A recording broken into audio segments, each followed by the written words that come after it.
आज की वीडियो में ना मैं तुम्हें ऐसे 3 तरीके बताऊंगा जिसके कारण मेरे बायो में 360 आउट ऑफ 360 आए थे, बट इसके साथ साथ मेरी रैंक भी बूस्ट हुई थी। So hello everyone, this side Ayusha, currently A second year MBBS student at AIIMS Rishikesh. और नीट में मेरे 720 में से 705 नंबर आए थे with 360 out of 360 in bio.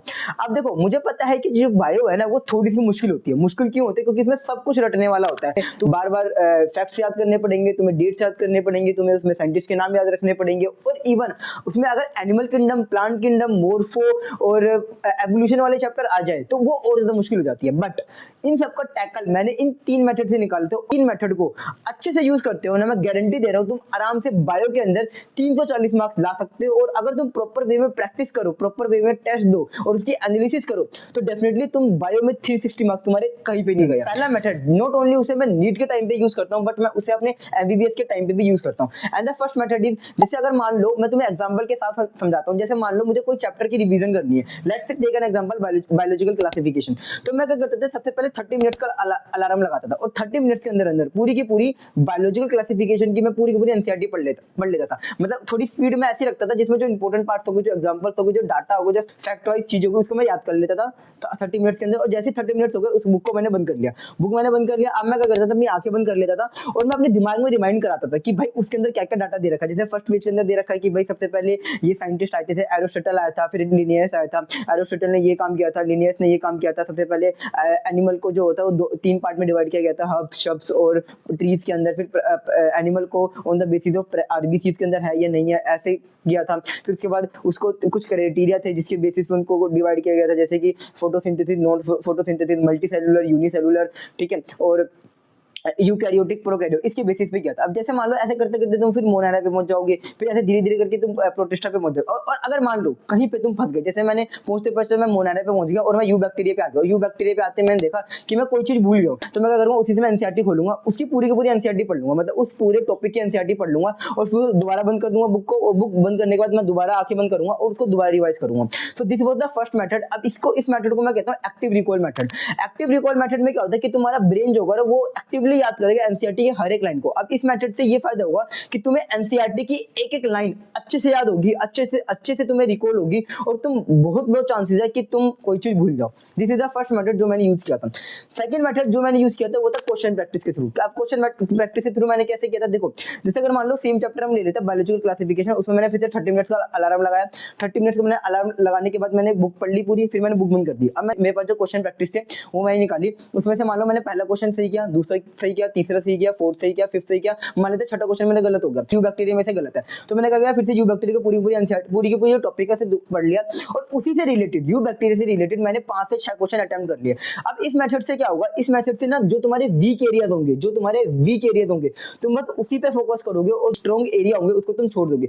तो इस मेथड से ना यूजुअली वो टॉपिक तुम्हें पता चल जाएंगे जो कि तुम्हारे वीक्स है, और उसको तुम रेक्टिफाई करने के बाद तुम्हारे पास अच्छे खासे चांसेस होंगे। तो ये था मेरा क्वेश्चन प्रैक्टिस का मेथड।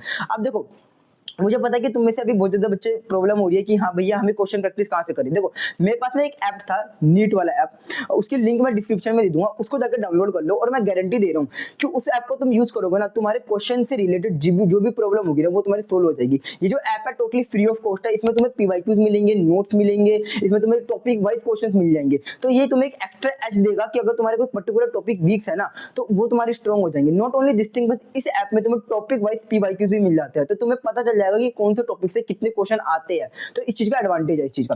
तो अब थर्ड मेथड जो कि मोस्ट इंपोर्टेंट मेथड है, जिसको मैंने हर बार यूज किया, वो है थ्रो टेस्ट। अब देखो, टेस्ट के थ्रू मैं कैसे करता था, जैसे अगर मान लो मेरे कोई चैप्टर का टेस्ट है, मान लेते मेरे जो नेक्स्ट जो मेरा टेस्ट है वो संडे को है, और संडे को मैंने मान लिया कि मेरा प्लांट किंगडम का टेस्ट है, तो मैं क्या करता था कि प्लांट पहले मैंने चैप्टर पढ़ लिया, वही सेम चीज। अब मैंने कहा कि जो मेरे पुराने पेपर्स थे, जो मैंने पहले दे रखे थे, उन पेपर्स को मैं निकालता था और उसमें से जितने भी एनिमल किंगडम के क्वेश्चन थे उसको मैं रीअटेम्प्ट करता था, सारे क्वेश्चंस को मैं रीअटेम्प्ट करता था। अब इससे मुझे 2 फायदे मिलते थे। पहली चीज तो मुझे फायदे पता चलता था कि मैंने ना उस टाइम पे जब मैंने वो टेस्ट दिया था तो मैंने क्या गलती करी थी, तो मुझे वो पता चल जाती थी।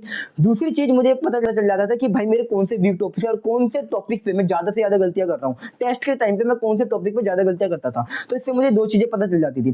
तो इससे क्या होता था कि मुझे ना एक एक्स्ट्रा एज मिलता था कि भाई जो मेरी वीक एरिया था उस पर मैं ज्यादा काम करूं, ना कि जो मेरे स्ट्रॉन्ग एरिया था उस पर।